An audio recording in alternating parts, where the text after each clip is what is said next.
Life has a funny way of throwing curveballs when you least expect them. One minute, you're cruising along, thinking you've got it all figured out, and the next, the ground beneath your feet just shifts, and sometimes that shift isn't a sudden earthquake, but a slow, insidious tremor that you barely notice until the cracks are too deep to ignore. This isn't a story about grand gestures or dramatic revelations, not entirely. It's about the quiet erosion of trust, the subtle betrayals, and the devastating ripple effect they have on a family, a home, a life. It's a story I've seen play out in various forms far too many times, and it always leaves the same bitter taste. Let me tell you about Eleanor. Eleanor was, and still is, a force of nature, but the quiet kind. She was a brilliant interior designer with an eye for detail that could transform any drab space into a sanctuary. Her designs weren't just about aesthetics. They were about creating comfort, warmth, and a sense of belonging. Funny, isn't it? How she poured so much of herself into building beautiful, secure spaces for others, while her own foundation was slowly, imperceptibly crumbling. She met Daniel in college, a charming, ambitious architecture student with a smile that could disarm anyone. They were the golden couple on campus, a perfect blend of creativity and drive. He was the visionary, sketching grand designs. She was the one who could make those visions feel like home. They married young, built a life, a beautiful colonial house in the leafy suburbs of Maplewood, New Jersey, and welcomed two wonderful daughters into the world. 10-year-old Lily, all bright eyes and boundless energy, and 6-year-old Daisy, a sweet, shy little thing who adored her big sister. Their life, from the outside looking in, was the quintessential American dream. Daniel's architectural firm was thriving, Eleanor's design business was flourishing, and their girls were happy, healthy, and thriving in school. Weekends were filled with soccer games, trips to the park, and cozy family movie nights. They were the couple you admired, the family you aspired to be. Eleanor believed in their vows, in their shared future, in the sanctity of the home they had so carefully crafted. She believed in Daniel implicitly, and that my friends was both her greatest strength and, ultimately, her most vulnerable spot. Then came Chloe. Chloe was Eleanor's younger sister, a decade younger, fresh out of college, with a degree in graphic design and a whole lot of undirected energy. Chloe was the wild card in Eleanor's otherwise meticulously organized life. While Eleanor was pragmatic and grounded, Chloe was impulsive, artistic, and a little bit lost. She'd bounced around a few internships, struggled to find a full-time gig that truly resonated, and was facing the daunting reality of post-grad life with a mountain of student debt and dwindling savings.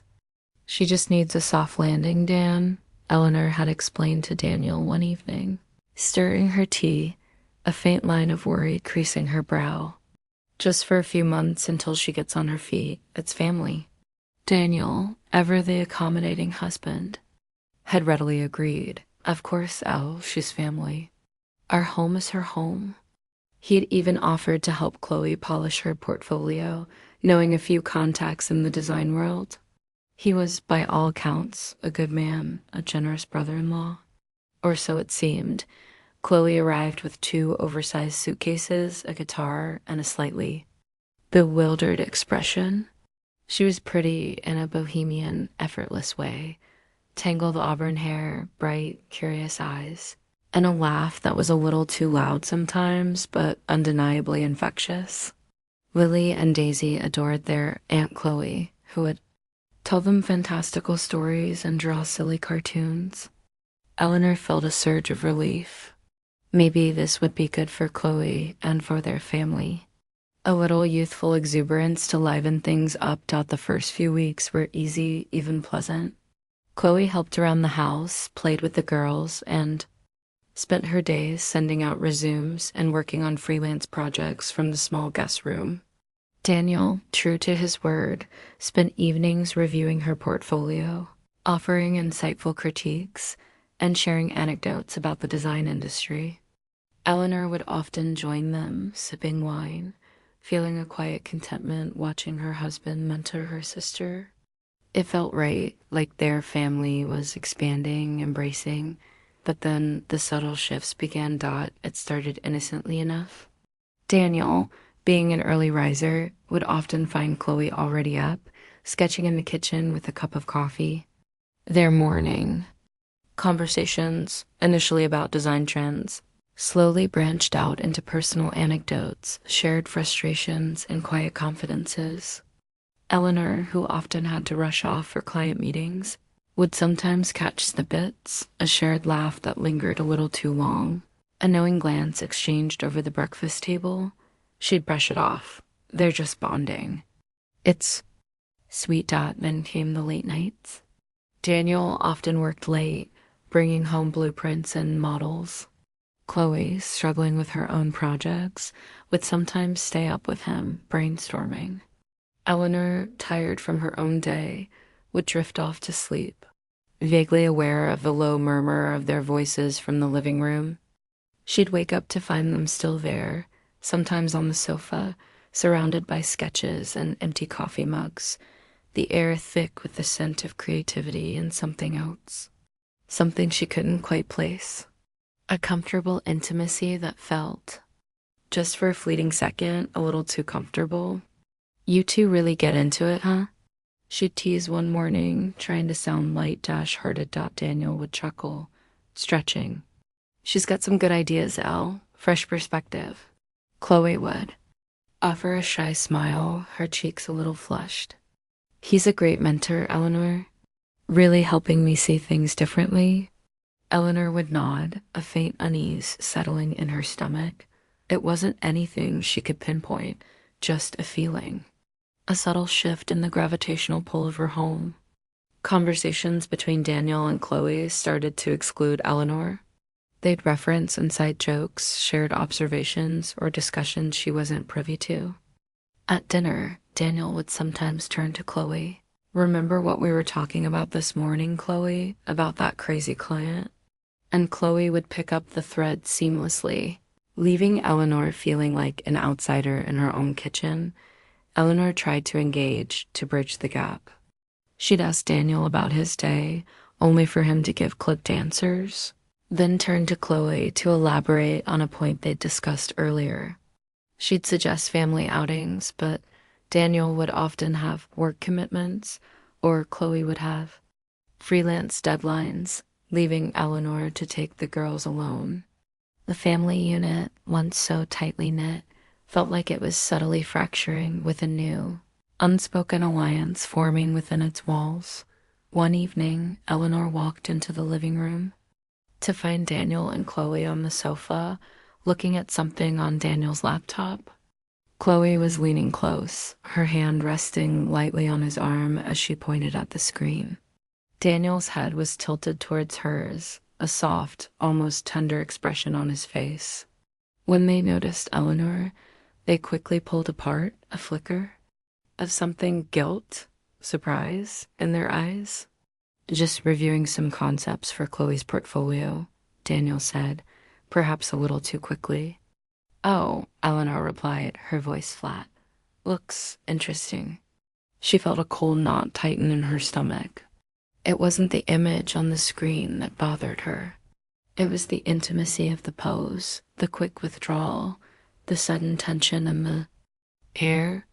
It was a moment that etched itself into her memory, a tiny crack in the perfect facade.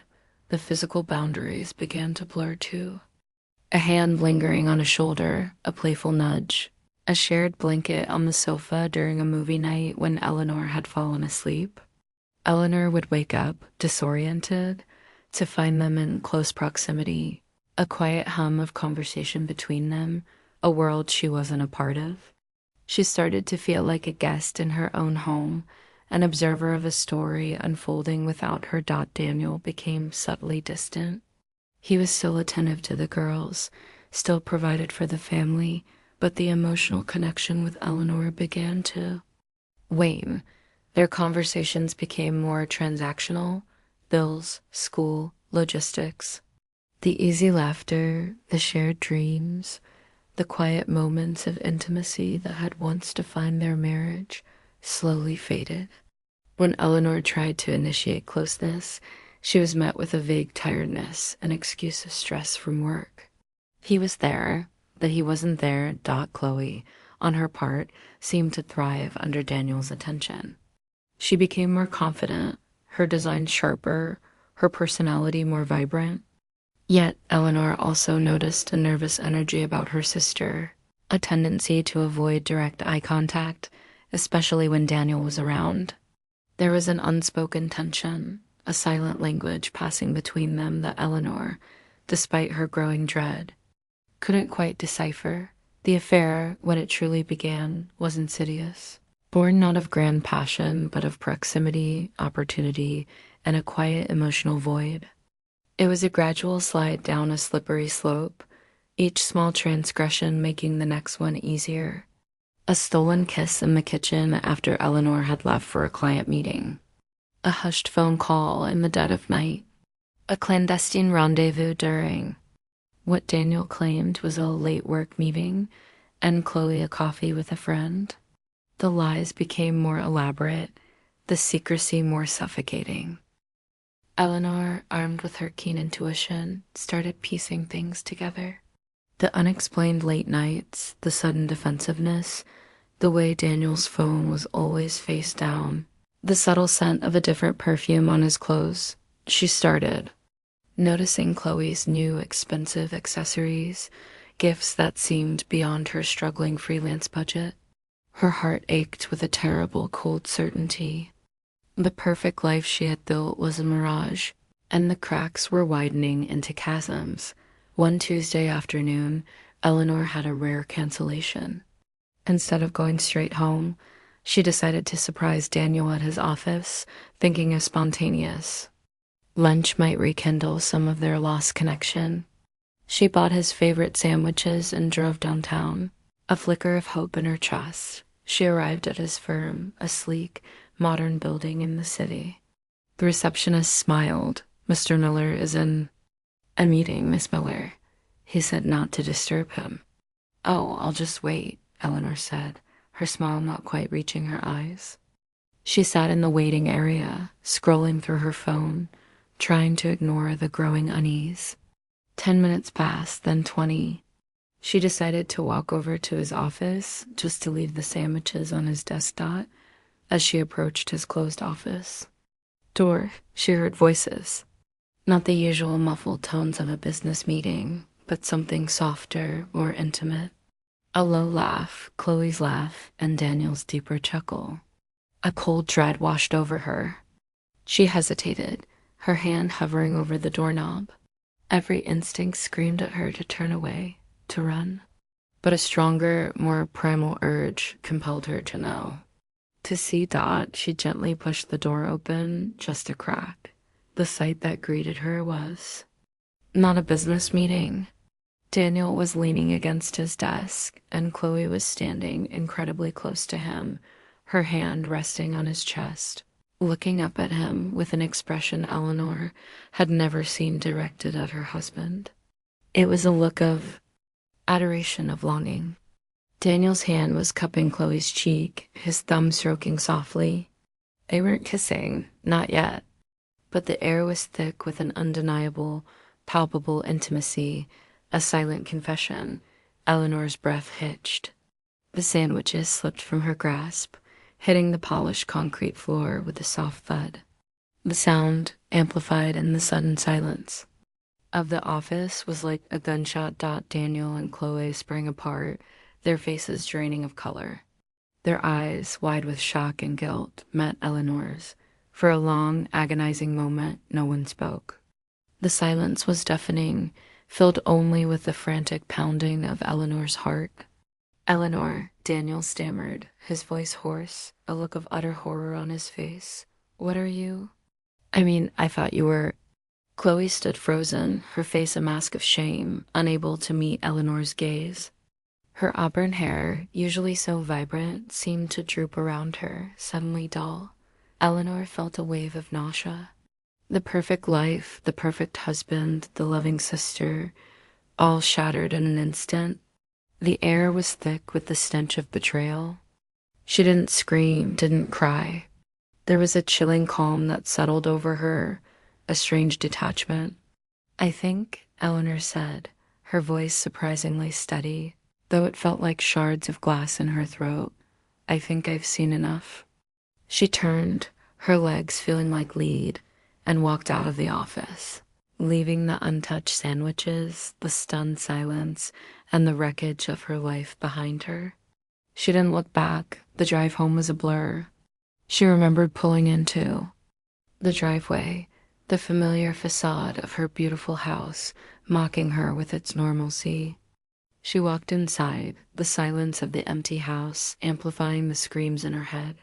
She sank onto the sofa, the same sofa where Daniel and Chloe had shared hushed conversations, where they had sat too close, where her suspicions had first taken root.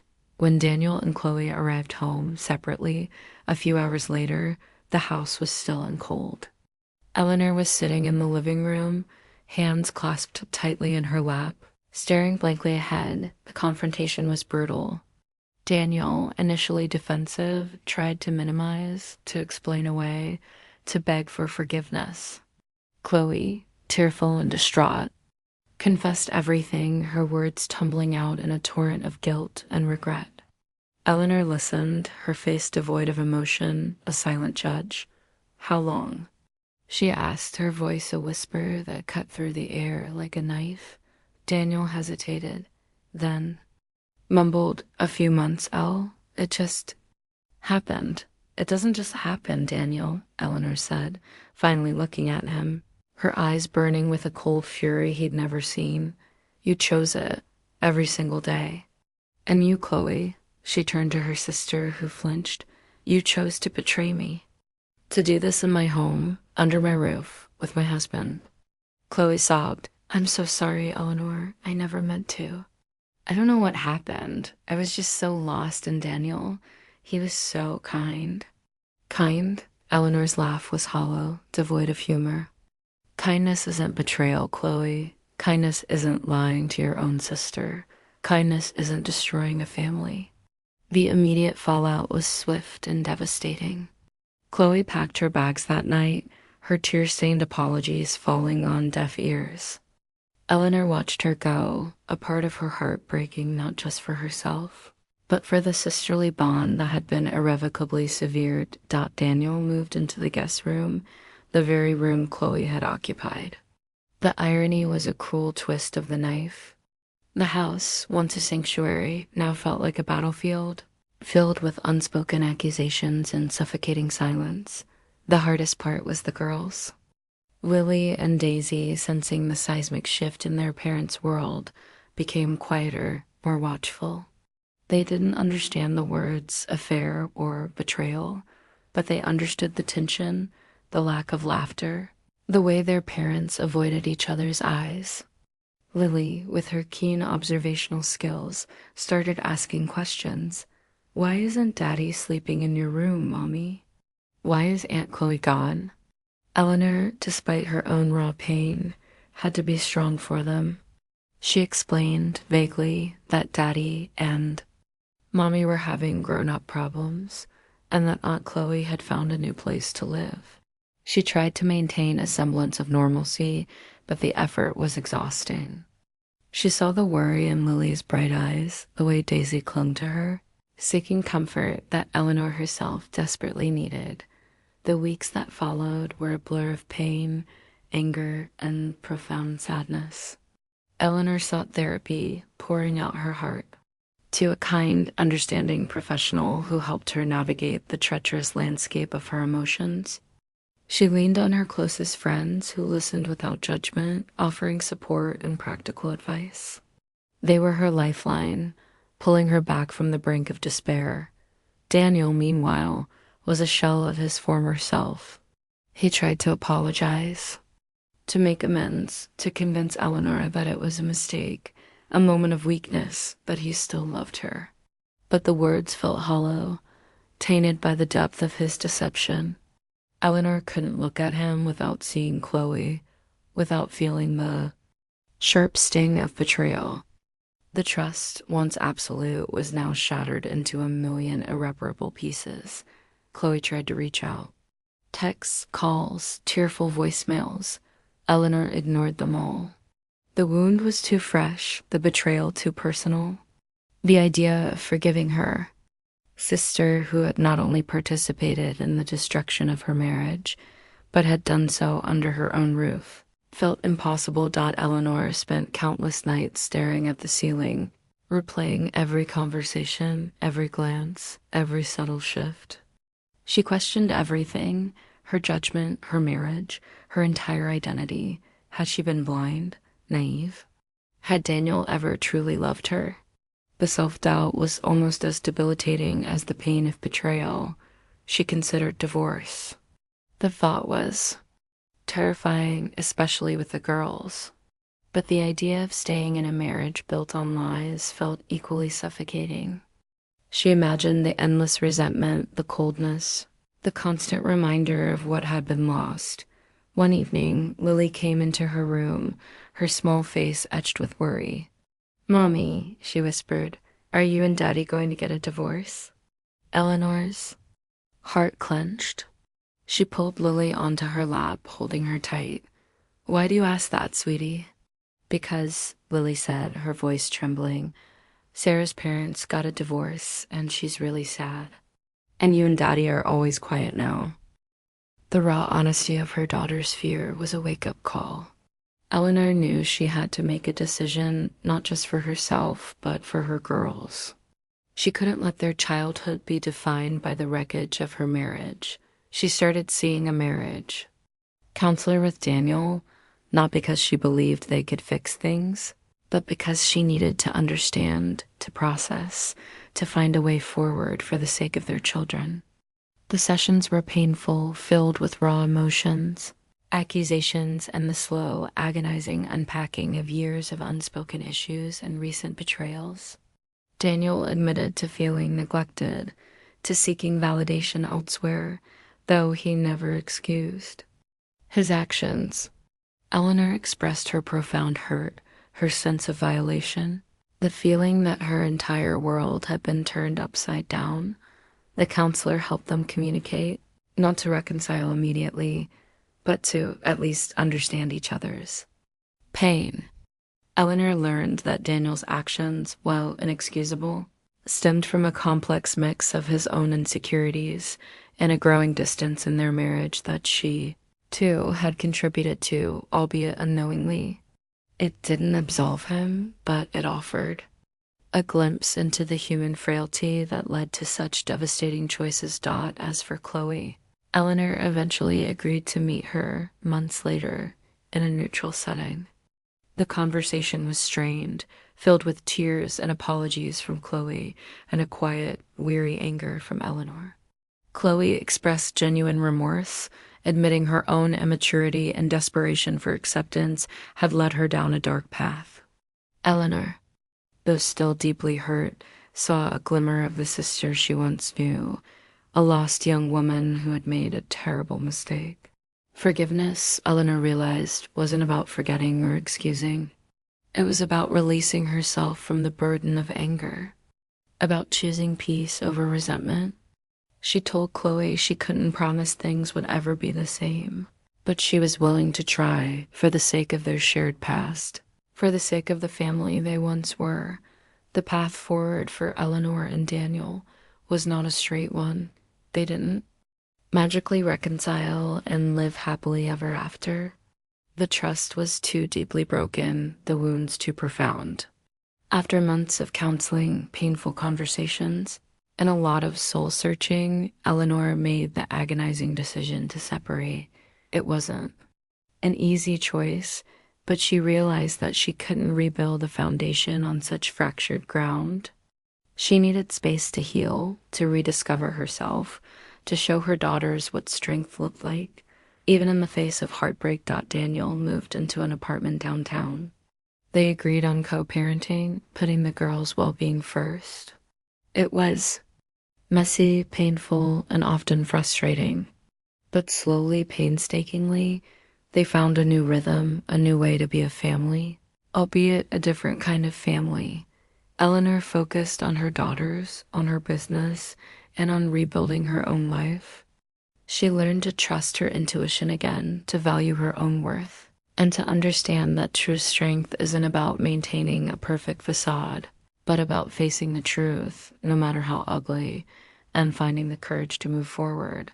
The Broken Vow left deep scars, a permanent reminder of the fragility of trust and the devastating consequences of betrayal.